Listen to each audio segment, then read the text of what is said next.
Good evening friends. हम already जो हिंदू है उसे पूरा अपलोड पढ़ के हमने अपलोड ऑलरेडी कर दिया है। ये इसके एक्सट्रैक्ट नोट्स हैं जो हम नोट्स पढ़ने वाले हैं, ऑलरेडी अपलोड हो गया है वो, आप उसे जाके देख ले सकते हैं। तो हम क्या पढ़ने वाले हैं, इसके नोट्स देखने वाला है जो हमने नोट्स एक्सेप्ट किए हैं। वीडियो लंबी होती है, 1.25 करके देखें, 1.5 करके देखें, आपको इजीली होगी सुनने के लिए। और आपको एक चीज़ बताऊं कि देखो वीडियो लंबी क्यों होती है, क्योंकि आपको बेसिक एक्सप्लेनेशन सिखाई जाती है। अभी मैंने हिंदू अपलोड किया है, वो मैंने 30 मिनट में कंप्लीट कर दिया है। इतने मिनट में नॉर्मली सब डालते हैं वीडियो, पर मेरा जो कोशिश रहती है आपको इसके अंदर से पूरी चीज़ बताई जाए। बेसिक से जीएसटी कैसे बना, 279 क्या है, वोटिंग राइट्स क्या है, जीएसटी काउंसिल कौन बनाता है, कैसे फॉर्म होती है, फिजिकल कंसर्न्स क्या है, प्रॉब्लम क्या है, फ़ायदा क्या हुआ जीएसटी से। क्योंकि हमें प्री के लिए पढ़ाई नहीं करनी है, हमको मेंस के लिए भी पढ़ाई करनी है। तो मेंस में आपके पास बेसिक नहीं होगा तो हो कहते हैं ना कि कैसे फिर चल पाओगे, अगर टांग ही नहीं है तुम्हारे, तो लेग्स ही नहीं है तो कैसे आप चल पाओगे। तो अब हम जो पढ़ने वाले हैं वो बेसिक चीज़ पढ़ने वाले हैं। एक एक चीज़ जो एक्सट्रैक्ट की गई है, शांति बनाए रखें क्योंकि पेज बहुत सारे, नियर अबाउट 30 पेजेस है। 30 पेजेस को एक्सप्लेन यहाँ पे करना है। First of all goods and services tax बनाया गया, इसको एक तरह से वैल्यू एडिट जो टैक्स है लिव्ड होता है, गुड्स और सर्विसेज दोनों पे लगता है, ठीक है ना। Sold for the domestic consumption, जो आप डोमेस्टिक चीज़ें खरीदते हैं उनके ऊपर जीएसटी लगाया जाता है एक तरीके से। इनडायरेक्ट टैक्स को है, बहुत सारे जो टैक्स को एक साथ जोड़ा गया, आगे बताऊंगा। जो इसमें कंज्यूम करते हैं, हम जो चीज़ खरीदते हैं, खरीद के लाते हैं, सब चीज़ पर टैक्स हमको देना होता है। कुछ चीज़ें जो हैं जो इनडायरेक्ट टैक्स की चीज़ें हैं जैसे पेट्रोलियम है, आपका अल्कोहल है, आपका स्टैम्प ड्यूटी है, और इलेक्ट्रिसिटी भी जोड़ दो, इसमें इलेक्ट्रिसिटी नहीं है, इनको एक्सेप्शन दिया, मतलब कि एक्सेप्शन चीज़ें इनको बाहर रखा गया है जीएसटी की उससे। तो आपको कमेंट में बताना है और कौन कौन सी चीज़ें हैं जो स्लैब हैं जो जीएसटी से बाहर रखे गए हैं, आपको कमेंट में बताना है। ये 3 चीज़ मैंने बता दी, पेट्रोलियम बता दिया, अल्कोहल बता दिया, आपको स्टैम्प ड्यूटी बता दी, इलेक्ट्रिसिटी और ऐड कर लेना, और आपको बताना है, और है तो आपको बताना है। तो ये जो टैक्स था ये रात को 1 जुलाई 2017 से रात को 12 बजे से लागू हो गया था इंडिया में। बहुत बड़ा समापन हुआ था संसद के अंदर। तो ये है, इसके फीचर्स क्या हैं इस एक्ट के। एक तो supply side, applicable at supply side, destination based tax है, दोनों एक ही टर्म है, आपको बताता हूँ। जैसे कोई सामान हरियाणा में बनता है और यूपी में वो सामान हरियाणा से सप्लाई होकर यूपी में चला जाता है, क्योंकि यूपी में पॉपुलेशन बहुत है तो ज़्यादा लोग खाते हैं चीज़ें, तो वो यूपी में चला जाता है। तो टैक्स कहाँ लगेगा, यूपी में। कलेक्ट कौन करेगा, यूपी कलेक्ट करेगा, हरियाणा नहीं करेगा। तो हरियाणा बैठ के रोएगा कि हमने प्रोडक्शन बढ़ाया, हमने अपने यहाँ इंडस्ट्री लगाई और सामान बिकेगा यूपी में, और डेस्टिनेशन बेस है तो लगेगा यूपी में, तो हमारा तो नुकसान हो गया। तो सरकार कहती है बेटा आपका नुकसान नहीं होने देंगे, आपको हम जीएसटी कंपेंसेशन प्रोवाइड करेंगे 5 साल तक के लिए। 2017 में ये लगा था, तो 2022 तक आपको जीएसटी कंपेंसेशन दिया जाएगा ताकि आप संभाल पाएँ चीज़ों को, ठीक है। तो डेस्टिनेशन बेस भी समझ में आ गया, सप्लाई साइड लगता है वो भी समझ में आ गया। अब डुअल टैक्सेशन जो आपके चीज़ें थी, जैसे सेंट्रल भी लगाता है सीजीएसटी और स्टेट का भी लगता है एसजीएसटी।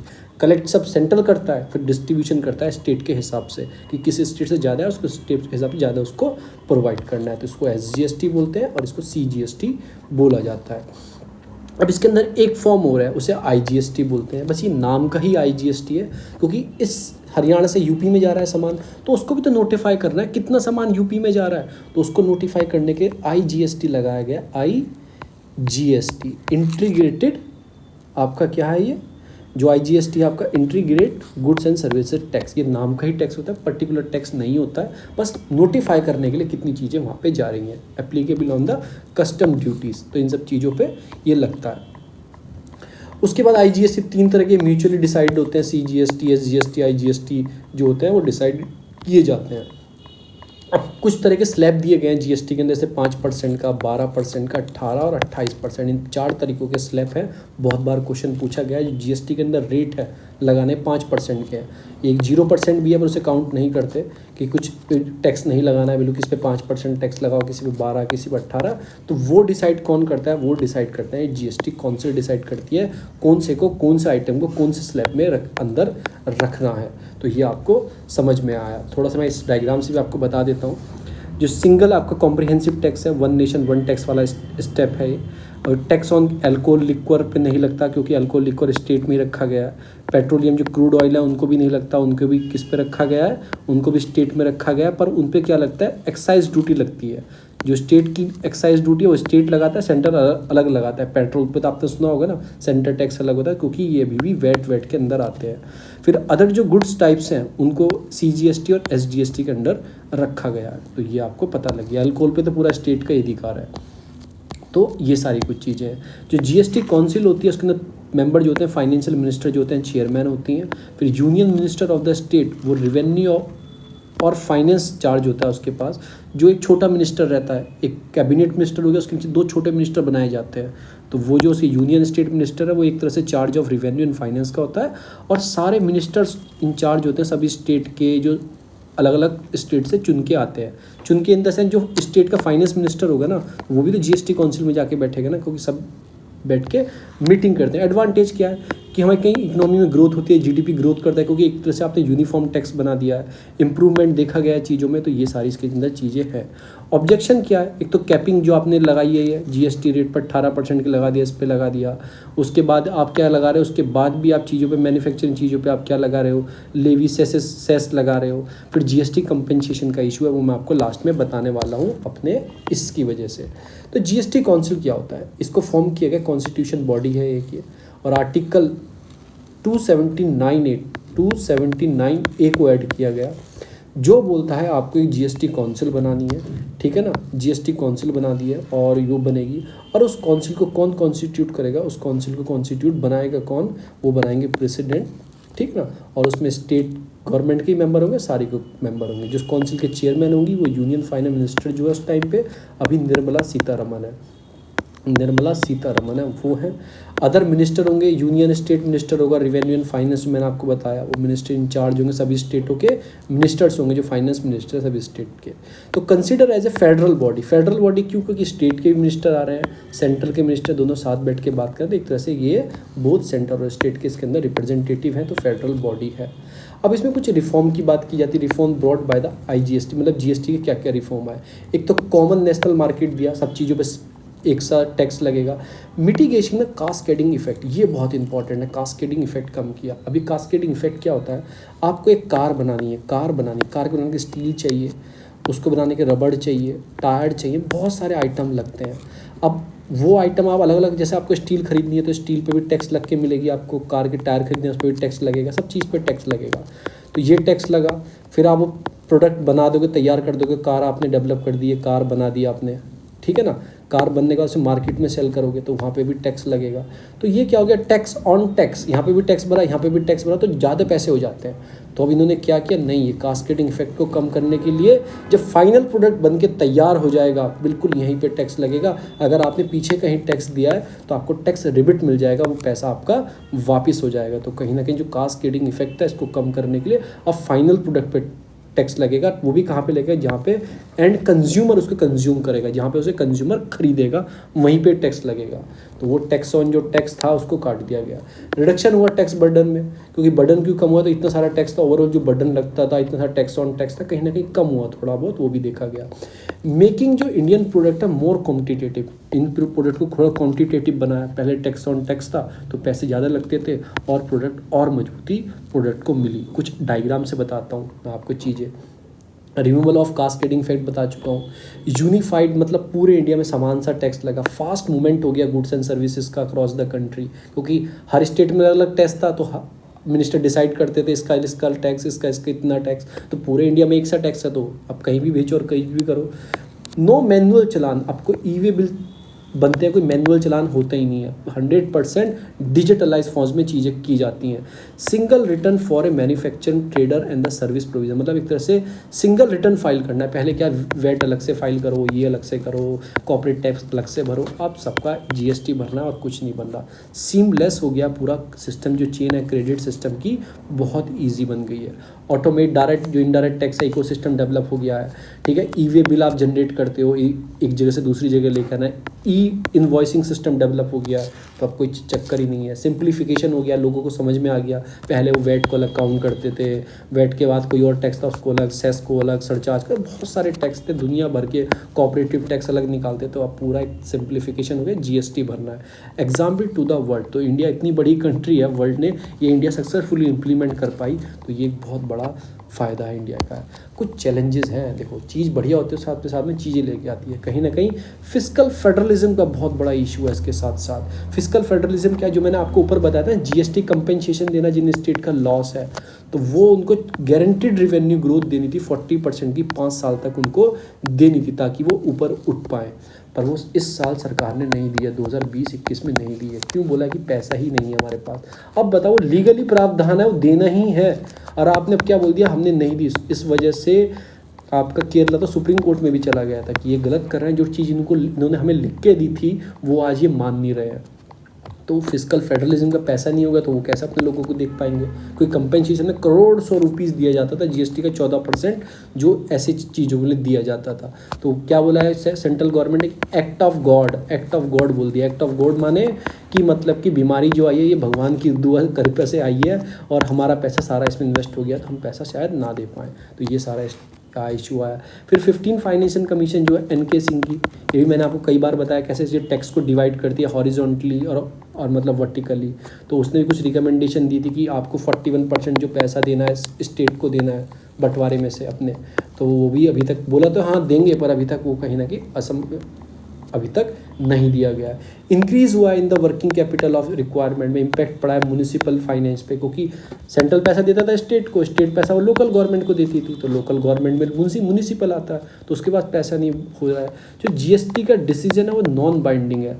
आप कोई डिसीजन जीएसटी निकाले तो कोई बात ही नहीं सुनता है, तो वो भी एक नॉन बाइंडिंग है। फिर पेट्रोल को बाहर रखा गया, फिर लूजिंग द पार्लियामेंट्री कंट्रोल से दूर चला गया, कॉन्फ्लिक्ट हो जाता है टैक्स अथॉरिटी के बीच में, फिर मल्टीपल आपकी लोकेशन चेंजेस होती रहती हैं चीज़ों में, डिजिटल आपकी लिटरेसी है, लोगों को पता ही नहीं है कैसे जीएसटी फाइल करना है, ये फाइल करना है। फिर जो एंटी प्रॉफिटिंग अथॉरिटी आपने बनाई थी वो चेक करती थी कोई आपने एमआरपी से या जीएसटी के गलत दाम पे तो कोई चीज़ नहीं बेचा, तो एंटी प्रॉफिटिंग, कोई एंटी प्रॉफिट तो नहीं कमा रहा है जीएसटी से।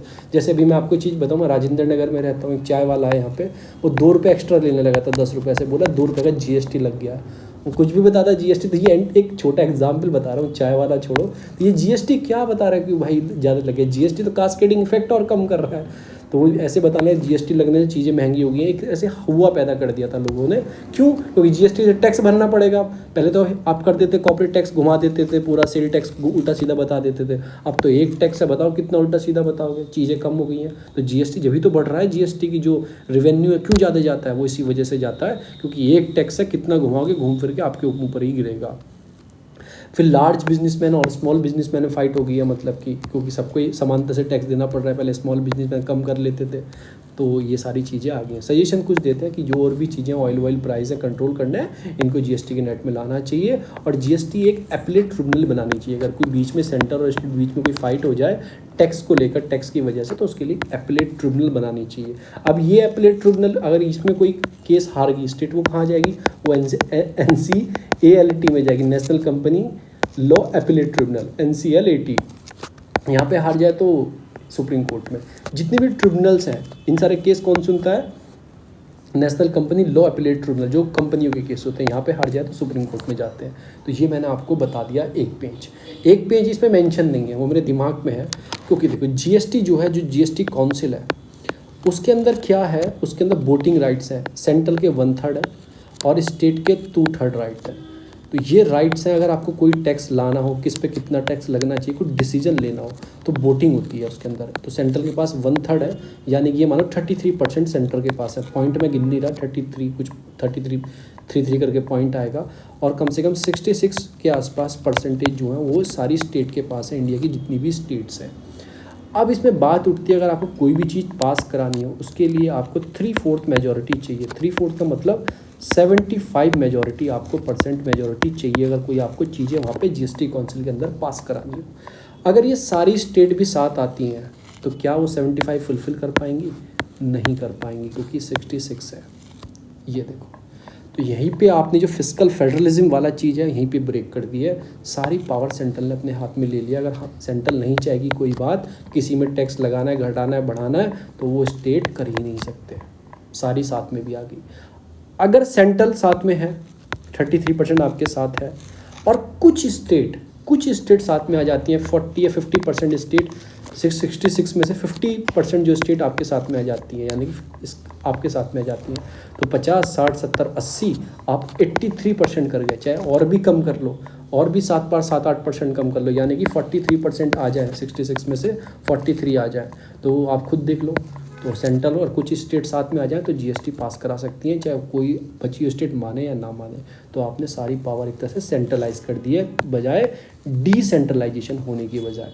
तो ये सारा इशू इसके अंदर निकल के आता है। दूसरी चीज़ आती है problem in the ration cards. कुछ मैंने बताई थी, ईपीओएस मशीन है, one nation one ration card हो गया, कहीं से ले सकते हो, बहुत अच्छी बात है, सब राशन कहीं से भी ले सकते हैं। राशन में अब वो जो झोल होता था वो नहीं होगा, रजिस्टर में गलत नाम लिख दिया, क्योंकि ईपीएसओ मशीन आ गई है। इसका मतलब क्या होता है कि वो आप अंगूठा लगाओगे, आधार कार्ड नंबर बताओगे, तब आपको वो मिलेंगे, आपका अनाज, आपका एसएमएस भी आ जाएगा। तो और प्रॉब्लम क्या है, कभी कभी मशीनें वर्क नहीं करती हैं, गवर्नमेंट सर्वर नहीं होते हैं, मतलब सर्वर क्या कहते हैं, बैंक में जाते सर्वर काम नहीं कर रहे हैं, वो कनेक्टिविटी नहीं आ रही, इसकी प्रॉब्लम है, सबसे बड़ी जो प्रॉब्लम है सर्वर की। दूसरी जो प्रॉब्लम है, अगर सर्वर डाउन हो जाए तो आपने कोई अल्टरनेटिव स्टेप नहीं बताया, तो पूरे दिन दुकान बनी रहेगी। अगर सर्वर नहीं आए तो चाहे आप आते रहो जाते रहो, आपको दिया ही नहीं जाएगा, ये एक प्रॉब्लम है। फिर दूसरी जो प्रॉब्लम इन्होंने बताई है कि सर्वर की प्रॉब्लम, मेनली तो यही प्रॉब्लम, और मैं बताऊंगा आपको नीचे से अपने। पहले मैं बताऊंगा one nation one ration card scheme है क्या। प्रेजेंटली टू स्टेट, मतलब 22 स्टेट, अब तो बढ़ गई हैं 32 स्टेट, यूनियन टेरिटरी है already complete the formality of the scheme. अब तो पूरी और बढ़ गई है स्टेट, क्या पता पूरी पैन इंडिया में हो गया, 1-2 स्टेट को छोड़ के। ये लिंक कर दिया गया है इनको one nation one ration card की स्कीम के आधार नंबर से, और इंस्टॉल कर दी गई है e point sale machine, EPOS machine, हर फेयर प्राइस शॉप पे, एफपीएस शॉप बोलते हैं, सस्ता गल्ले की दुकान बोलते हैं। ऐसा कैसे किया गया है, एक आपके पास एक्ट है, नेशनल फूड सिक्योरिटी एक्ट, सबको खाना खिलाना है। कांग्रेस ने बहुत अच्छा काम किया था, ये झूठ नहीं बोल रहा, सच में बहुत अच्छा काम था, जिसका आज लाभ मिल रहा है। एक मनरेगा भी थी, खुद मोदी जी ने बोला था पार्लियामेंट में कि मनरेगा स्कीम मैं बंद नहीं करूंगा, दिखाना चाहूँगा कि कांग्रेस हमेशा गरीब रखना चाहती थी। आज उस मनरेगा स्कीम ने लोगों को बचा दिया, सही झूठ नहीं बोला, बहुत लोगों को बचाया इस मनरेगा स्कीम ने। 11-12 करोड़ लोगों को रोजगार दिया इस स्कीम ने। अगर ये स्कीम ना होती तो लोगों को रोजगार नहीं मिल सकता था। पैसा कितना दे सकते थे आप, कितना पैसा बांट सकते थे, क्या पता उनके पास पहुंचता या ना पहुंचता। अब तो मनरेगा है कि उन्होंने काम किया तो पैसा भी लेंगे वो। तो ये सारी चीज़ें, इस मनरेगा ने बहुत सारी चीज़ें बचाई हैं। तो ये सारी चीज़ थी जो 5 लाख आपकी फेयर प्राइस शॉप है, तो पूरा नेटवर्क डेवलप किया जाएगा ऑनलाइन, आपके आधार कार्ड से लिंक होगा। आपको मैं पहले समझा देता हूँ कैसे काम करती है। आप विजिटेड करोगे किसी भी आसपास में जो आपके पीओएस मशीन लगी हुई राशन कार्ड की शॉप है, वहाँ पे आप विजिटेड करोगे। Just wait a minute.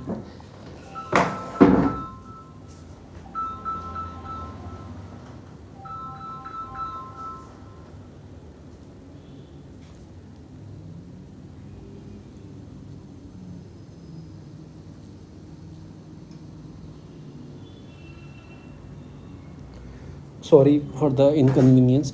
तो हम कहीं भी पीओएस मशीन के आसपास आप विजिट करोगे राशन कार्ड शॉप पे, वहाँ पे अपना आधार नंबर बताओगे उसको, ठीक है, वो आधार नंबर अपने मशीन में डालेगा। आप वहाँ पे बायोमेट्रिक अपनी फिंगर रखोगे और वो मैच हो जाएगा। फिर आपके क्या करना, वहाँ से अपना अनाज ले जाओगे और अपने घर ले आओगे। तो पूरा पैन इंडिया डाटा होगा, जहाँ भी आपकी स्टेट में आता होगा ऑटोमेटिक डाटा वो एक्सेस कर लेगा कि ठीक है, और आपको अनाज मिल जाएगा। तो पूरा सिस्टम ऐसा है। इंटीग्रेट करना है मैनेजमेंट, जो पीडीएस सिस्टम है उसे आईएमपीडीएस डेवलप करना है कि आप कहीं भी जाके किसी भी दुकान पे जाके इंडिया में ले सकते हो। ये नहीं कि जहाँ पे आपकी दुकान फिक्स हो, किसी भी दुकान पे जाके आप ले सकते हो। तो बेनिफिट क्या मिलेंगे लोगों को, मतलब राइट मिलेगा, राइट टू फूड, ज़्यादा लोग एक्सेस कर पाएंगे। अब क्या होता था कि एक दुकान पे गए, उसने कहा अनाज ख़त्म हो गया, कल को आना, ठीक है, क्या करें, कहीं और जा नहीं सकते, अब तो कहीं से भी जाके ले सकते हो। ये फ़ायदा है। जो 1/3 ऑफ पॉपुलेशन है, नियर अबाउट 37% जो आपकी पॉपुलेशन है, वो एक माइग्रेशन लेबर है, जो एक स्टेट से दूसरी स्टेट में रहती है।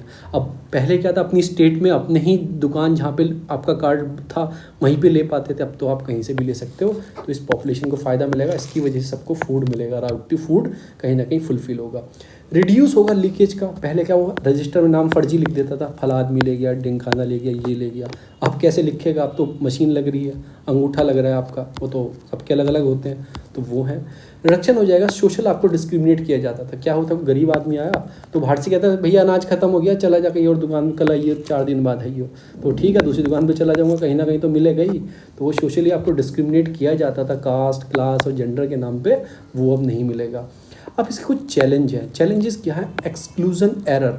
ऊपर मैंने आपको एक चैलेंजेस बताया कनेक्टिविटी का, गवर्नमेंट सर्वर का, वो एक चैलेंज है। और एक है एरर का। कभी कभी क्या होता है, आपका नाम आधार में नहीं होता, आपका फिंगरप्रिंट मैच नहीं करता, क्योंकि बूढ़े लोग जो जाते हैं उनका बहुत मुश्किल से आधार वेरीफाई हो पाता है। फिर domicile based social sector scheme, कि not only PDS, most of the जो poverty, rural employment, welfare, food security scheme है, वर्क हिस्टोरिकली डोमिसाइल बेस है। तो मतलब एक उसे कन्वर्ट करने में, इसे नेशनल पैन इंडिया बनाने में बहुत प्रॉब्लम क्रिएट हो रही है, क्योंकि डोमिसाइल बेस्ड इंडिया में सारी स्कीम है।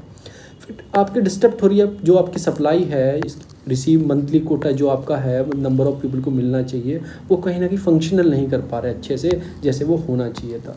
तो लास्ट में ये कुछ स्टेप और भी ऐड कर सकते हो। आपको मैंने बताया गवर्नमेंट सर्वर वाला प्रॉब्लम और ऐड कर सकते हो। फिर मैं आपको और बताऊँ, कनेक्टिविटी नहीं है पूरे इंडिया में अच्छी सी जो पूरा आ पाए। फिर जो ईपीओएस मशीन है वो पूरी तरह पूरे इंडिया में नहीं बटी हुई है, पूरी तरह अभी बढ़ाया जा रहा है। उसके बाद वो कभी ऐसे बोल देता है ईपीओएस मशीन ख़राब है, उसकी सर्विस ढंग से टाइम पे नहीं है। तो ये सब चीज़ों को ध्यान में रखना है। वे फॉरवर्ड में यही बताता है कि एक अल्टरनेटिव आपको डिलीवरी सिस्टम भी रखो, जैसे ऊपर बताया गया है। अगर कनेक्टिविटी नहीं है तो अल्टरनेटिव डिलीवरी सिस्टम आपके पास हो। न्यूट्रिशन सिक्योरिटी पर आप फोकस करो। ये नहीं कि बस आपने अनाज प्रोवाइड कर दिया, ये नहीं, और भी आप न्यूट्रिशन चीज़ें दे सकते हो, जैसे possibility integrated child development scheme है, मिड डे मील है, इम्यूनाइजेशन है, हेल्थ केयर है, इन पे भी ध्यान रखो। अनाज देने से ही लोगों की इम्यूनिटी स्ट्रांग नहीं होगी। रिप्लेस करो पीडीएस से फूड कूपन। ये फूड कूपन आपको आज इसका पूरा यूज़ बताऊंगा फूड कूपन का। विदेशों में क्या होता है, फूड कूपन्स मिलते हैं, वहाँ पीडीएस खाना नहीं देती सरकार, वो आपको फूड कूपन देती है। जो आपको मर्जी है वो खाओ, ये फूड कूपन है, पर खाने के लिए ही यूज़ कर सकते हो उस कूपन को, और कोई एक्सेप्ट ही नहीं करेगा। तो आपके पास चीज़ है कि आप डायरेक्टली किसी को, आपको मन करा आज पिज़्ज़ा खाना है तो फूड कूपन दो पिज़्ज़ा वाले को और पिज़्ज़ा उससे ले लो। तो आपको फूड कूपन ऐसे उपयोग भी कर सकते हैं। फूड कूपन सिस्टम आना चाहिए। आज मैं पूरा बताऊंगा। आपका ई रुपए जो आया ना, वो इसी चीज़ से बाउचर या फूड कूपन ही बोल सकते हैं। पूरा सिस्टम बताऊंगा कि बिलो द जो पॉवर्टी लाइन वाले हैं, फैमिली हैं, जो ये खरीदते हैं, किराना सामान से सब चीज़ें खरीदते हैं, वो कूपन होगा तो अपनी मर्जी से चीज़ें खरीद पाएंगे। और पीडीएस मशीन में जो धांधलेबाजी होती है वो कुछ नहीं होगी, कूपन तो डायरेक्टली यूज़ कर पाओगे। तो इसी चीज़ के लिए ये जो आपका ई रुपए का सिस्टम आया वो यही है, एक तरीके से आपकी चॉइस पर आप उस कूपन को, इस वाउचर को पर्टिकुलर जगह ही यूज़ कर पाएंगे। फूड के लिए है तो फूड के लिए ही यूज़ कर पाएंगे। तो उससे क्या बढ़ेगा, आपका राइट टू चॉइस बढ़ेगी आपकी। आपको मर्जी है कि गला अनाज दे रहा है तो गला अनाज लेना पड़ेगा ना, वो गला हुआ अनाज है, सड़ा हुआ अनाज है, लेना पड़ेगा, ठीक है। किसी और दुकान पे जाओगे तो ले सकते हो, पर अगर आपको फूड कूपन होगा और वो सारे इंडिया में वैलिड होगा, क्योंकि कूपन की कुछ वैल्यू होगी। अगर किसी आदमी ने उसे आपको लिया, कूपन को आपसे लिया, और वो आदमी फिर गवर्नमेंट को दे देगा, ठीक है मेरे पास एक कूपन है, गवर्नमेंट उसको पैसा उसके अकाउंट में ट्रांसफ़र कर देगी। तो food coupon right to choice बढ़ाता है, आपकी चॉइस, आपको जो मर्जी है, शुगर खरीदना है शुगर खरीदो, जो है वो खरीदो। दूसरी जो न्यूज़ आती है वो आती है ब्रू कम्युनिटी से रिलेटेड। ये कम्युनिटी है, ये इनको सेटलमेंट करने की कोशिश की जा रही है। मिज़ोरम में ये रिफ्यूज़ी इन द त्रिपुरा के अंदर ये रहते हैं, क्योंकि मिज़ोरम से इनसे भगा दिया गया था। ये बहुत बार इनसे क्लैश किया गया। इन्हें बोला जाता है जो ब्रू बोलते हैं, और आपको रियंग करके इनका नाम है। और ये कहीं ना कहीं त्रिपुरा में सेटल हैं, जो मिज़ोरम और आसाम में पहले थे, कहीं ना कहीं त्रिपुरा में मोस्टली इस एरिया में रहते हैं। ये पर्टिकुलर वर्नरेबल ट्राइबल ग्रुप है, पीवीटीजी ग्रुप है। मैं एक दिन पढ़ाऊँगा पीवीटीजी ग्रुप के बारे में। इन्हें बोला जाता है कि गरीबों में जो ट्राइबल्स हैं उसमें भी सबसे ज़्यादा वर्नेबल, जो बिल्कुल ख़त्म होने की कगार पर खड़े हैं, उनमें सबसे ज़्यादा वर्नेबल, ट्राइब्स में भी सबसे ज़्यादा वर्नेबल। और जो सबसे ज़्यादा इनकी कम्युनिटी मिलती है वो उड़ीसा के अंदर मिलती है। ऐसा मैंने आपको, वर्नेबल सबसे ज़्यादा पाए जाते हैं। और पूरे इंडिया में नहीं मिलते हैं, 18 एक स्टेट के अंदर मिलते हैं। और कुछ क्राइटेरिया होता है इनके 4-5 लाइन का, कि जो अगर ये फुलफ़िल करेंगे तो आपको वर्नेबल कम्युनिटी में ऐड कर दिया जाएगा। ट्राइब में भी बहुत और कम वाले tribe, vulnerable community in the Mizoram they are targeting as a group is not consider as a indigenous of the state. कि मिज़ोरम वाले इन्हें भारतीय लोग नहीं मानते। इन 1997 में नियरली 36,000 जो जो आपके ये ब्रू कम्युनिटी के लोग हैं, मैमित के या फिर कोलासिब के या फिर लुंगलाई के, तो इनको वहाँ से भगा दिया गया था मिज़ोरम से और इनको रिलीफ कैंप में रखा गया है। कहाँ पे? त्रिपुरा के आसपास। तो 5,000 रिटर्न, कुछ लोग लौट के भी आ गए हैं पर कुछ लोग अभी भी वहीं पे रह रहे हैं। तो जून 2018 में उन कैंपों को मतलब साइन होता है एग्रीमेंट सेंटर और स्टेट के बीच में, ठीक है, कि इनको दोबारा से सेटल किया जाए, ऐसा ना किया जाए कि इनको डिस्क्रिमिनेट ना किया जाए। उसके लिए आपके क्वाड्रिप, आपके पेटिट अकॉर्ड भी साइन हुआ था। मतलब क्वाड मतलब क्या होता है? 4 के बीच में एक सेंटर, दोनों स्टेट की गवर्नमेंट, मिज़ोरम और उनकी, और एक थे आपने जो कम्युनिटी, ब्रू कम्युनिटी के लोग हैं, इनके बीच में साइन हुआ था कि इनको दोबारा से बसाया जाए जहाँ के ये लोग रहने वाले हैं और इनको सेटल अच्छे से किया जाए। देखो ये है कोलासिब, आपका मैमित हो गया, आपका लुंगलई करके हो गया, तो ये मिज़ोरम के एरिया हैं और ये कहाँ पे रहते हैं? ये त्रिपुरा के अंदर बसे हुए हैं। कुछ आसाम से भी आते हैं, ये सब त्रिपुरा में अंदर रिलीफ कैंप के अंदर रुके हुए हैं। तो गवर्नमेंट ने इनको कुछ पैकेज भी अनाउंस किया था कि आपको फिक्स डिपॉजिट 4 लाख रुपये, फ्री राशन मंथली, और आपको कुछ पैसे दिए जाएंगे 2 साल तक। तो ये सब चीज़ें अनाउंस की थी। फिर उसके बाद आपको एडिशनल घर बनाने के लिए 1.5 लाख रुपए दिए जाएंगे। तो ये सारी चीज़ें अनाउंस की थी कि इनको दोबारा से बसाया जाए। देखो आपका घर है, आपको घर से उजाड़ दिया गया, कहीं भगा दिया गया, तो आप खुद सोचो ना, समस्या ऐसे मत सोचा करो कि आपके साथ है। Be human and follow the humanity, use your religion, उसको फॉलो करो। पानी पी लो 1 मिनट। तो उस चीज़ को फॉलो करो। ये मैं ऑलरेडी पढ़ा चुका हूँ लक्षद्वीप में क्या क्या बनाया जा रहा है। इसको मालदीव के तर्ज पर विकसित किया जाएगा कि वहाँ पे विला बनाए जाएंगे, विला, ठीक है। तो लक्षद्वीप क्या है इसके बारे में आपको पढ़ाने वाला हूँ। एक आइलैंड है, पहले इसको क्या बोला जाता है आपको? लक्षद्वीप, मिनिकॉय और एबनदीवी आइलैंड इसको बोला जाता था। बाद में इसको लक्षद्वीप बनाया गया था 1 नवंबर 1973 को, यानी कि मेरे जन्मदिन से 9 दिन पहले। ऐसे मैं याद रखता हूँ चीज़ों को। तो लक्षद्वीप को बसाया गया था 1973 में से 1973 में। These island are separated from one another with a very narrow strip. तो बहुत नैरो स्ट्रिप से ये अलग अलग है, देखो अलग अलग है, ठीक है ना। तो ये सारे कुछ है। लक्षद्वीप इज आइलैंड ग्रुप, एक तरह से यूनियन टेरिटरी है और प्रेसिडेंट एडमिनिस्ट्रेशन करता है किसके थ्रू? लेफ्टिनेंट गवर्नर को अपॉइंट किया जाता है। Smallest union territory of India. Important question pre के लिए।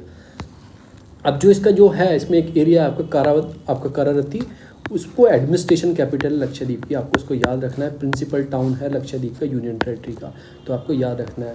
यूनी डिस्ट्रिक्ट और यूनियन टेरिटरी या फिर कॉम्प्रोमाइज, छोटे छोटे 12 अटॉल्स हैं इसमें। छोटे छोटे अटॉल्स जो होते हैं वो आपके कोरल या फिर लगून्स बोलते हैं। इसमें 3 रीफ हैं, 5 सबमर्ज बैंक्स हैं। तो ये पूरा कोरल आइलैंड है, कोरल से बना हुआ है, तो ऐसे याद रखना है। जो नेम है लक्षद्वीप का वो एक मलयालम नेम है और संस्कृत में उसका मतलब होता है 100,000 आइलैंड। तो बहुत छोटे छोटे इसमें बहुत सारे आइलैंड्स हैं। तो ये पूरे इतना एरिया में बसा हुआ है, ये आपको याद नहीं रखना है। तो इसमें क्या है कि these islands are part of Reunion hot spot volcano. तो रीयूनियन हॉट स्पॉट वॉल्केनो की ये पार्ट है। रीयूनियन एक आइलैंड है, आप पढ़ोगे तो पता लग जाएगा। एंटायर लक्षद्वीप जो एक आइलैंड ग्रुप है made up of coral deposit, ये मैंने आपको बता ही दिया है। जो इनकी लाइवलीहुड है मेनली जो है फिशर है, जो फिशिंग करते हैं वो आपको पता है। फिर कोकोनट ट्रीज में कोकोनट उगाते हैं, वो एक्सपोर्ट करते हैं उसको।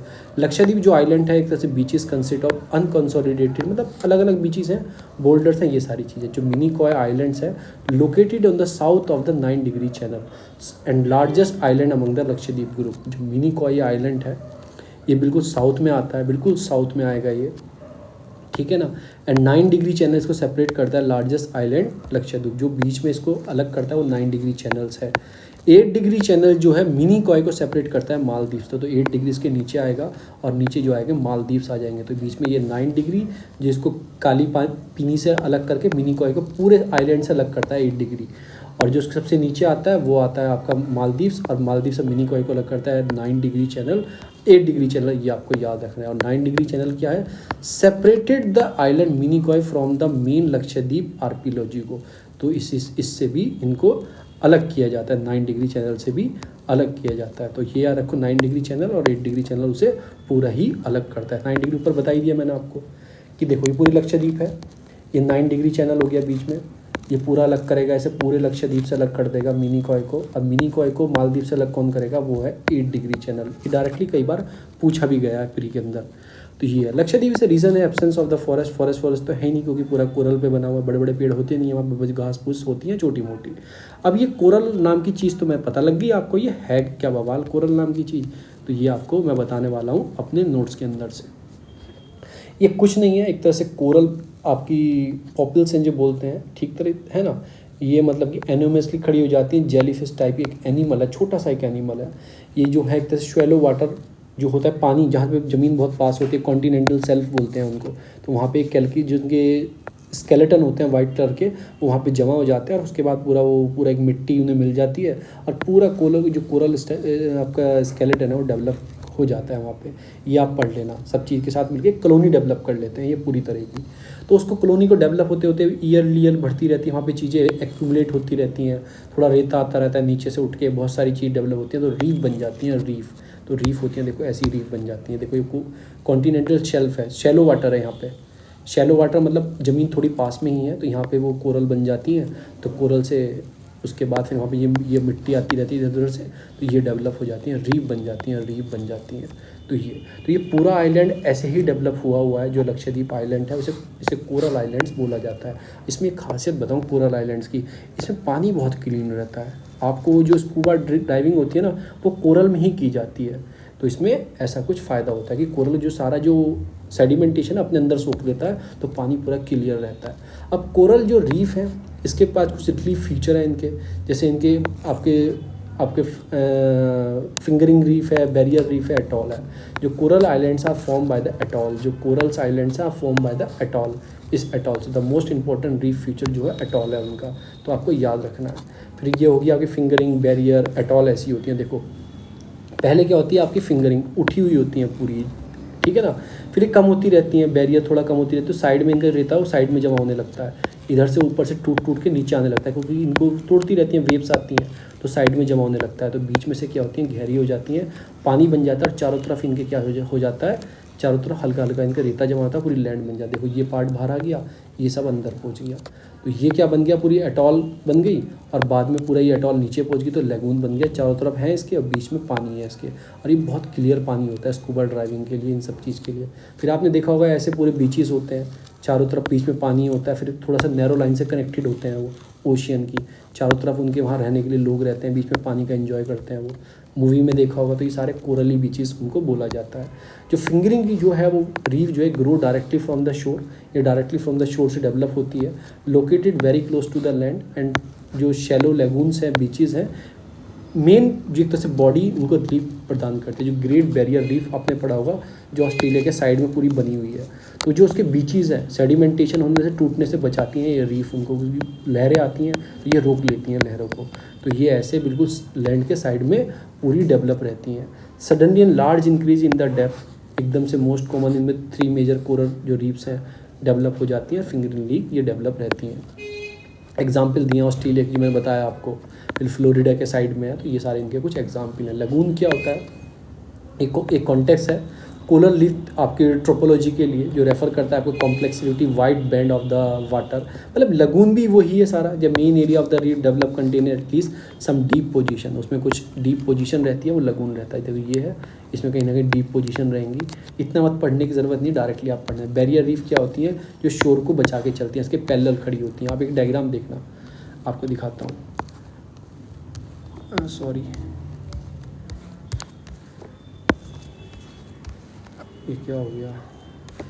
तो ये आपको लैंड है, देखो ये आपकी लैंड है, ये लैंड है आपकी, और ये लगून है बीच में, और यहाँ पर रीफ आ गई, इन्हें बैरियर रीफ बोलते हैं। तो ये थोड़ा सा रेता यहाँ से हट के आगे बढ़ जाता है, ये यहाँ से यहाँ पे आ जाता है, तो बीच में पानी रहता है, लगून बन जाता है, और इधर भी रीफ आ जाती है और इधर लैंड आ जाती है। तो लैंड को सेव कर रही है, इधर से लहरें जो आ रही हैं, तो इसको क्या बोलते हैं, बैरियर। एक तरह से बैरियर बन गया। वो बैरियर मैंने ऑस्ट्रेलिया वाली बताई थी ना, वो बैरियर रीफ ही है, ग्रेट बैरियर रीफ है ना वो, तो बचा के रखती हैं। बीच में जो उसके पानी है और ऑस्ट्रेलिया के बीच में, उसको लगून बोलते हैं।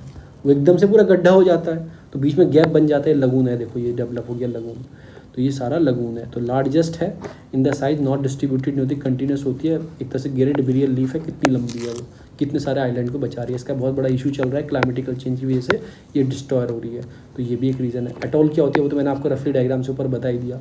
सेंट्रल में क्या होता है, पानी गहरा हो जाता है, साइड में उसमें ऐसे बन जाती हैं, और सेंट्रल में पानी इसके भर जाता है। तो डीप क्या हो जाता है, सेंट्रल से हो जाता है ग्रेट ठीक है ना। और साइड में उसके पूरी फॉर्मेशन रहती है, उसको क्या बोलते हैं, अटोल, जो एक तरह से अट्रैक्टिव होती है किस चीज़ के लिए, टूरिज्म के लिए। सबमर्ज जो आइलैंड्स है, वोल्केनो जो है, उनमें भी ऐसा देखा गया, क्योंकि वोल्केनो जो है नीचे होते हैं पानी के, अब वो पहले तो एक्टिव थे, बाद में ख़त्म हो जाते हैं, तो बीच में पानी बढ़ जाता है, साइड में से वो खड़े रहते हैं पानी के अंदर, तो उनको क्या बोला जाता है, एक तरह से वोल्केनो कोन की तरह वो डेवलप हो जाते हैं, जो मैंने आपको ऊपर बताया, ऐसे करके वो साइड में से हैं ऊंची ऊंची, बीच में पानी भरा हुआ है, एक नैरो लाइन से ये सी से कनेक्टेड होती हैं, ओशन से कनेक्टेड होती हैं। ट्रू अटॉल इज सर्कुलर, मैंने आपको ऊपर बताई है, एक लगून विद नो आइलैंड। जो अटॉल है वो surrounding the lagoon with island, पूरे सराउंडिंग होती हैं अटॉल, तो आपको पता ही है। उससे कोरल जो आइलैंड्स हैं, जो अटोल आइलैंड्स बोला जाता है कोरल आइलैंड्स को, एंड जो build by the process of erosion and deposition of the wave island cones form by them. मैंने आपको बताया था, पूरे ऐसे खड़े थे, पूरे बीच में वेव आती गई, डिस्टॉर्ट करती गई, तो ये सारा जो सेडिमेंट है वो साइड में जमता गया, इधर का सेडिमेंट साइड में जमता गया, बीच में एक टाइम ऐसा आएगा पूरा ख़त्म हो जाएगा, नीचे पहुंच जाएगा, बस बीच में पानी होगा और साइड में ये ऊंचा ऊंचा जगह होगी, तो इस साइड में पूरा ऐसे डेवलप रहेगा गोल गोल, तो बीच बीच में पानी होगा इसके। तो ऐसे फिजी अटोल हो गए, लक्षद्वीप आइलैंड्स हो गए, आपके फ्रेंच, आपकी पोलिनेशिया हो गए, आपके मार्शल आइलैंड्स हो गए, मिनिकॉय हो गए, कुक हो गए, उसके बाद मालदीव्स हो गए, आपके छागोस हो गए, सेचिल्स हो गए, मॉरिशस हो गए, आपके रीयूनियन आइलैंड्स हो गए, तो ये सारे किसके एग्जाम्पल हैं, लगून के। देखो बीच में ऐसे बन जाती है ये साइड में इसके सेडिमेंट जमा होते हैं, यहाँ पे टूरिज्म बढ़ता है, यहाँ पे टूरिज्म का कर देते हैं काम चालू। तो यही पूरा लक्षद्वीप है, तो वही डेवलप किया जा रहा है, तो बोला जा रहा है कि इसकी फर्जिलिटी है लक्षद्वीप की, आप डिस्ट्रॉय कर दोगे। Develop of the major coral reef जो है, जो पूरे इंडिया में सबसे बड़ी तो लक्षद्वीप है, formation of the Lakshadweep island इन्होंने बताया एक तरीके से। तो जो बेसिक जो कोरल रीफ है, classification on the scheme drive अब ये मत पढ़ो यार, चार्ल्स डार्विन की थ्योरी है, ये मत पढ़ो, ये बिल्कुल उसके लिए पढ़नी है जिनका ऑप्शनल ही ये है, बिल्कुल आप मत पढ़ना, ये बहुत लंबा हो जाएगा, ये मत पढ़ो आप। तो ये सारी इसके अंदर स्टेप हैं कैसे कैसे बनती हैं। Active volcano, fingering reef, barrier reef, atoll. Atoll बिल्कुल लास्ट फॉर्म होती है, पहले ऐसी होगी, एक्टिव वोल्केनो ऐसा होगा, देखो ऐसा होगा, अभी धुआं निकल रहा है, एक्टिव है, एक टाइम पे ख़त्म हो जाएगा, तो बारिश पड़ेगी, वेव इतनी लंबी लंबी आएंगी, हाई टाइड्स आएंगी, ये आएंगी, सुनामी आएंगी, इसे ब्रेक करेंगी, नीचे डालेंगे, नीचे आएगा, इसमें सेडिमेंट बह के नीचे आएगा, जो हार्ड पत्थर है वो सेडिमेंट में या फिर मिट्टी में कन्वर्ट होगा, ठीक है, उस पर फिर वो एल्गी वेल्गी लगेगी, स्केलेटन जमेंगे कोरल के, ये सब जमेंगे एनिमल, उस पर ऑर्गेनिम्स लगेगा, तो वो हरी होंगी, हरी होने की उस पर घासें आएंगी, माइक्रोब्स आएंगी, ये आएंगी और हरी होंगी, फिर और टूटेगा, टूटता रहेगा, फिर उधर से भी इसमें सेडिमेंट जुड़ता रहेगा, तो एक टाइम पे ऐसा आएगा बीच का एरिया पूरा ख़त्म हो जाएगा और ये साइड में ये एल्गी ही रह जाएगी और कोरल रह जाएंगे, कोरल्स जो होल्ड करके रखेंगे, तो बीच में ऐसा बन जाएगा और फिर बाद में एक ऐसा बन जाएगा, ये बाद में आपको इस प्रकार से दिखाई देगा, बीच में से बिल्कुल ख़त्म। ये देखो ये रीज़न जो है ये, तो ये पूरा सिस्टम ऐसे डेवलप किया जाता है। ट्रू जो आइलैंड्स बताए जाते हैं वो अटॉल के बताए जाते हैं। ये एक्टिव है, ये फिंगरिंग रीफ हो गई और ये बैरियर हो गई। फिंगरिंग सबसे फर्स्ट स्टेज है, ठीक है ना, एक्टिव वोल्केनो फर्स्ट है, वो तो माने नहीं जाएगा। रीफ जो आपकी फिंगरिंग है फर्स्ट स्टेज है, आपको पता है इसके बाद किस में कन्वर्ट होगी, बैरियर में कन्वर्ट होगी। है इतना ऊंचा भी नहीं रहेगा पर एक बैरियर का काम करेगा, उसके बाद ये अटॉल में कन्वर्ट होगी और उसके बाद तो ये अगर क्लाइमेटिकल चेंज होता है, फर्टिलिटी बढ़ती है, तो ये अटॉल भी ख़त्म हो जाता है। फिर जो मैं आपको न्यूज़ बताने वाला हूँ वो बताने वाला हूँ benefit of the breast feeding. ये मैंने आपको अभी तक नहीं बताई है। तो ब्रेस्ट फीडिंग क्या है, गवर्नमेंट स्कीम है, मतलब कि गवर्नमेंट इसके लिए स्कीम क्या क्या है इंडिया में, मैंने ऐसे ऐड किया है। How to increase the breast feeding, इसमें कुछ स्टेप भी बताएंगे, फ़ायदे बताएंगे क्या क्या है, वो सारे यहाँ आ जाएंगे कि एक महिला अगर अपने बच्चे को दूध पिलाते तो उसको इन्फेक्शन से रोक सकती है, उसको एलर्जी ना हो, कैंसर ना हो, ओबेसिटी ना बढ़े, वो सब चीज़ को कंट्रोल कर सकती है बच्चे को। इवन साथ साथ अपना जो वेट उसका बढ़ता है, मतलब कि वेट लूज़ होता है बर्थ वर्थ से, उन सब चीज़ को रोक सकती है। जो ब्रेस्ट कैंसर होता है उसको कम कर सकती है, तो ये फ़ायदे होते हैं। फिर आपका जो गवर्नमेंट इतनी बीमारी जो होती है बच्चे में, उनके लिए जो वर्क करती है गवर्नमेंट, वो बीमारी के लिए पैसा यूज़ करती है, वो ग्लोबली इतना पैसा यूज़ किया जाता है। अगर आप ब्रेस्ट फीडिंग करेंगे अपने बेबी को तो उस पर बीमारी भी नहीं होगी। ये पहले टेक्निक बहुत अच्छे से निभाई जाती थी, पर ये 17वीं 19वीं सेंचुरी में ब्रेस्ट फीडिंग कहीं ना कहीं रिड्यूस होना स्टार्ट हो गया। बहुत कारण है, देखो मैं खुल के बताऊं, लड़कियों को अपनी फिगर मेंटेन रखनी है कि बच्चे का फिगर मेंटेन बेकार ना हो जाए, ये ना हो जाए, वो ना हो जाए। देखो ओपनली चीज़ है ये चीज़, वो छुपी हुई चीज़ नहीं है। तो इन सब कारण की वजह से ब्रेस्ट फीडिंग नहीं कर पाती हैं। एक बहुत ज़रूरी है अपने बच्चे को अपनी माँ का दूध पीना, उसके लिए बहुत ज़रूरी है।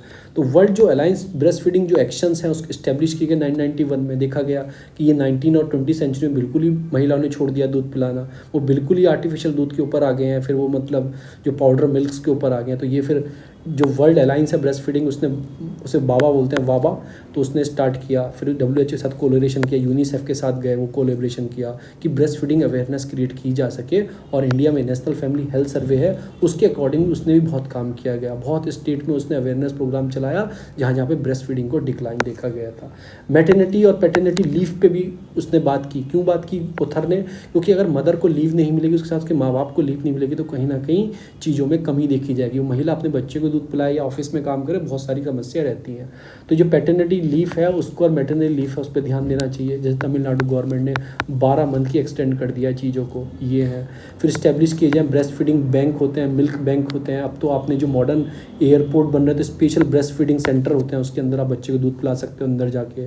फिर और भी चीज़ें पंप किया जाए, सोसाइटी को आगे बढ़ाया जाए, इन सब चीज़ों में काम किया जाए। इवन जो आपकी मैटरनिटी लीव है वो महिला की नहीं होनी चाहिए, एक पैटर्निटी लीव भी होनी चाहिए। पैटर्निटी जो आदमी को ही मिलनी चाहिए, क्योंकि वो भी कहीं ना कहीं महिला के याद योगदान में रहता है। अगर इन सबका कोलैबोरेशन बढ़ पाया तो आपका GDP टुवर्ड जो हेल्थ में खर्च होता है, जो आपकी कम्युनिकेबल डिसीज़ होती है, नॉन कम्युनिकेबल डिसीज़, इसका बर्डन ऑटोमेटिक कम हो जाएगा अगर ब्रेस्ट फीडिंग आप बच्चे को पिलाना दूध स्टार्ट कर दो। जब भी बोला जाता है महिला का पहला 1 घंटे का दूध पिलाया बच्चा, मतलब कहते हैं कि माँ का दूध नहीं पिया गया, तो वही एक कारण है, उसको बहुत ज़रूरी है, उसको पिलाना चाहिए। सोशल कल्चर इन्वायरमेंट फैक्टर है उसके पीछे ब्रेस्ट फीडिंग के ऊपर। मदर के साथ एक लगाव भी बढ़ता है, तो मदर सेंट्रिक अप्रोच भी बनती है अगर आप ऐसा नहीं करोगे। एजुकेटिंग पेरेंट्स होने चाहिए, मतलब educating the parents and the health worker to involve the civil society को, और मीडिया को आगे आना चाहिए अवेयरनेस क्रिएट करने के लिए। तो मैं भी जो स्टेप इसमें बताऊँगा वही बताऊँगा कि आप अवेयरनेस प्रोग्राम चलाइए। कैसे इंक्रीज़ कर सकते हो? अवेयरनेस प्रोग्राम चला के इंक्रेज करो पेरेंट्स को अडॉप्ट करने के लिए ब्रेस्ट फीडिंग को किया जाए, ठीक है। क्रिएटिंग करो अवेयरनेस, इंपॉर्टेंस इनिशिएटिव चलाओ, कुछ एक्सक्लूसिव ब्रेस्ट फीडिंग एडुकेट, आपको स्टेप बताओ कि ये फ़ायदे होते हैं। एडुकेट जो आपकी मटेरियल है इंपॉर्टेंट जो ब्रेस्ट फीडिंग के हैं उसको लागू करो। तो ये कुछ उसकी सारी चीज़ें होती हैं। इंपॉर्टेंट क्यों है ब्रेस्ट फीडिंग? एक तो बेटर हेल्थ मदर और चाइल्ड, मैंने बताया ब्रेस्ट कैंसर हो सकता है, बहुत सारी हो सकती हैं। आपके बच्चे का वेट कम हो सकता है, उससे भी ओबेसिटी हो सकती है, इन्फेक्शन हो सकते हैं, बच्चे को एलर्जी हो सकती है, तो उसको बचाने के लिए प्रिवेंट करोगे इन्फेक्शन से। डायरिया जो एक्यूट रेस्पिरेटरी इन्फेक्शंस होते हैं उनसे बच्चे को बचाया जा सकता है। मोर्टेलिटी इसलिए कि बच्चे की इन्फेंट मोर्टेलिटी ना हो जाए, यानी 5 साल में 1 साल में डेथ ना हो जाए। डिक्रीज़ कर सकता है मदर की भी जो डेवलपमेंट, जो उनके जो ब्रेस्ट कैंसर होने से, फिर ओवराइन कैंसर होने से, टाइप 2 डायबिटीज़ होने से, हार्ट डिसीज़ होने से, देखो इतनी बीमारी बचती हैं मदर की भी। इट प्रोटेक्ट करता है इन्फेंट फ्रॉम द ओबिसिटी, जो उससे रिलेटेड इलनेस होती है, डाइवर्सिटी हो जाए बचपन में या फिर इंक्रीज़ हो जाए, उसका IQ लेवल को इंक्रीज़ करता है। तो ये सारे स्टेप हैं जो मदर की ब्रेस्ट फीडिंग से आते हैं। तो इसको ही देखते देखते गवर्नमेंट ने स्कीम चलाई है माँ, मदर एब्सोल्यूट अफेक्शन। इसमें नेशनल वाइड कैंपेन है, मिनिस्ट्री ऑफ हेल्थ अफेयर का है। प्रमोट करना है ब्रेस्ट फीडिंग को एंड प्रोविज़न लाना है, उसमें काउंसलिंग सर्विसेज का सपोर्ट करना है, बताना है महिलाओं को भाई बच्चे का दूध पिलाया करे, तो ये सारी चीज़ बतानी है। The program has been name MAA signify the support, मतलब the lactating mother require for the family member and health facility breast feeding successfully वो कर पाए। फॉलोइंग ऑब्जेक्टिव है program in the order to achieve. क्या करना है? एक तो बिल्डिंग करना है आपके environment breast feeding through the awareness. तो अवेयरनेस बहुत बड़ा काम निभाएगा कि महिला को, उसके पति को, उसकी फैमिली को, सबको प्रमोट करना है। Breast feeding should be position to the important, एक तरह से इंटरवेंशन है for the child survive and development. बच्चे के लिए माँ का दूध बहुत ज़रूरी दूध होता है। रीइंफोर्स करना है आप तो लैक्टेटिंग जो सपोर्ट देनी है मदर को, उसको भी रीइंफोर्स करना है। इंसेंटिव प्रोवाइड करो, अगर मदर ऐसा करती है चीज़ों को निभाती है तो उसको इंसेंटिव प्रोवाइड करो। तो ये कुछ सारी चीज़ें हैं। फिर एक चीज़ बनाइए आपकी वत्सल्य मैत्री अमृत कोश, मतलब माँ का एक अमृत कोश, मैत्री मतलब महिला का एक अमृत कोश। उसके लिए नेशनल ह्यूमन मिल्क बैंक बनाया गया है, लैक्टेटिंग काउंसलिंग सेंटर बनाया गया है, लेडी हार्डिन मेडिकल कॉलेज जो दिल्ली में है। इस्टेब्लिश किया गया है कोलैबोरेशन विद द नॉर्वेजियन जो गवर्नमेंट है, ओस्लो जो यूनिवर्सिटी है नॉर्वे की पार्टनरशिप से, NIPI की पार्टनरशिप से एक पूरा बैंक बनाया गया है, नेशनल ह्यूमन मिल्क बैंक। तो मैत्री अमृत कोश वत्सल्य, तो ये सब चीज़ें डेवलप की गई हैं। फिर आती हैं रिलेटेड टू मानसून रिकवरी, तो हुई है पर कहीं ना कहीं बिलो देखा गया 5% का चीज़ों के अंदर। अब हम जो पढ़ने वाले हैं वो पढ़ने वाले हैं क्रॉप सीज़न, क्या क्या होते हैं, क्रॉप कितने प्रकार की इंडिया में होती हैं और क्योंकि उन क्रॉप का यूज़ किया जाता है। तो इसके लिए मैं आपको ये वीडियो यहीं पे पॉज करता हूँ। वीडियो लंबी होगी, अपलोड नहीं होगी। फिर आप सोचते हो कि यार हिंदू पढ़ाते हैं सर, क्या पढ़ाते हैं? नहीं, मैं पूरी होलिस्टिक अप्रोच पढ़ाता हूँ 10 पॉइंट की। इसमें कम से कम 13 पॉइंट है, 13 पॉइंट आपको समझ में आ रहा। और यूनिवर्सल पॉइंट, ऐसे नहीं है कि मैंने साइंस ही पढ़ा रहा हूँ, आपको इसमें एग्रीकल्चर भी आया, सोशल अवेयरनेस स्कीम भी आई, जीएसटी इकोनॉमिक का भी आया, सारी चीज़ इसके अंदर आपको रिकवर हुई। तो मैं यहीं पे इसको स्टॉप करता हूँ। वीडियो अच्छी लगे तो प्लीज़ सब्सक्राइब करते चलो वीडियो को। बहुत बहुत आप लोगों को धन्यवाद। आपका दिन शुभ हो, खुश हो। रात होने वाली है वैसे, एक लास्ट अपलोड करूँगा बस, उसमें ख़त्म कर दूँगा।